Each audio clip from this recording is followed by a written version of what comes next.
सुप्रभात बच्चों, आज हम हिंदी में पाठ 7 पढ़ेंगे। पाठ 7 का नाम है मिट्टी।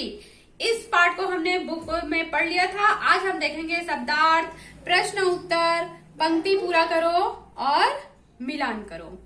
देखेंगे तो सबसे पहले हम देखते हैं शब्दार्थ। तो निखरी, निखरी माने क्या होता है?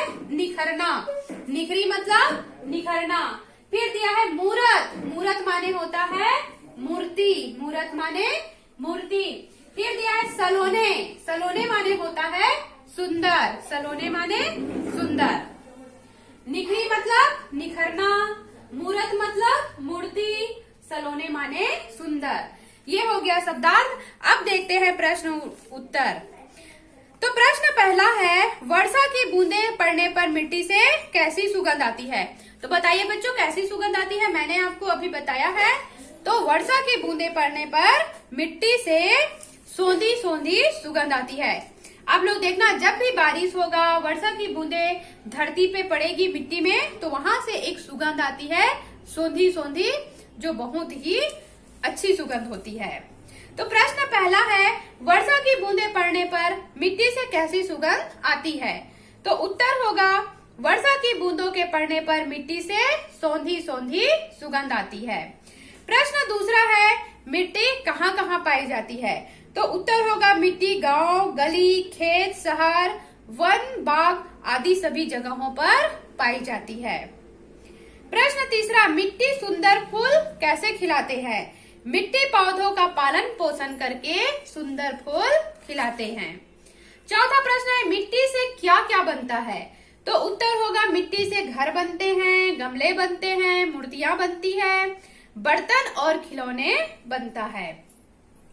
प्रश्न पांचवा है, यदि मिट्टी नहीं होती तो क्या होता? सोचकर लिखना है। यदि मिट्टी नहीं होती तो धरती पर जीवन भी नहीं होता। एक बार और देखते हैं बच्चों प्रश्न उत्तर को। पहला है, वर्षा की बूंदों के पड़ने पर मिट्टी से कैसी सुगंध आती है? तो उत्तर होगा, वर्षा की बूंदों के पड़ने पर मिट्टी से सोंधी सोंधी सुगंध आती है। फिर प्रश्न दूसरा, मिट्टी कहाँ कहाँ पाई जाती है? तो उत्तर होगा, मिट्टी गांव, गली, खेत, शहर, वन, बाग आदि सभी जगहों पर पाई जाती है। प्रश्न तीसरा है, मिट्टी सुंदर फूल कैसे खिलाती है? मिट्टी पौधों का पालन पोषण करके सुंदर फूल खिलाती है। प्रश्न चौथा, मिट्टी से क्या क्या बनता है? तो उत्तर होगा, मिट्टी से घर, गमले, मूर्तियां, बर्तन और खिलौने बनता है। प्रश्न पांचवा, यदि मिट्टी नहीं होती तो क्या होता? सोचकर लिखो। तो उत्तर होगा, यदि मिट्टी नहीं होती तो धरती पर जीवन भी नहीं होता। ये हो गया हमारा प्रश्न उत्तर। अब पंक्ति पूरा करते हैं। पहला है, सबका बोझ उठाती मिट्टी, सबका बोझ उठाती मिट्टी। दूसरा है, सोचो क्या क्या देती मिट्टी। पंक्ति दूसरा है, सोचो क्या क्या देती मिट्टी। तीसरा, सड़क किनारे बिखरी मिट्टी। चौथा, रिमझिम बारिश की बूंदों से। एक बार और देखते हैं, सबका बोझ उठाती मिट्टी, सोचो क्या क्या देती मिट्टी, सड़क किनारे बिखरी मिट्टी, रिमझिम बारिश की बूंदों से। अब देखेंगे मिलान करो। आंगन, आंगन मतलब आंगन और मैदानों में, मूरत प्यारी रस्ती मिट्टी, हमसे कुछ ना मांगे मिट्टी, गलियारों के गमलों में। ये मिलान करना है। आंगन और मैदानों में, मूरत प्यारी रस्ती मिट्टी, हमसे कुछ ना मांगे मिट्टी, गलियारों के गमलों में।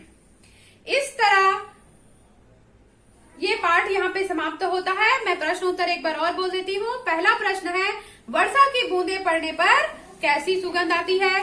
तो वर्षा की बूंदों के पड़ने पर मिट्टी से सोंधी सोंधी सुगंध आती है। दूसरा, मिट्टी कहाँ कहाँ पाई जाती है? तो मिट्टी गांव में, गली में, खेत में, शहर में, बाग में, वन में, मैदानों में आदि जगहों पर पाई जाती है। फिर है, मिट्टी सुंदर फूल कैसे खिलाती है? मिट्टी पौधों का पालन पोषण करके सुंदर फूल खिलाती है। चौथा है, मिट्टी से क्या क्या बनता है?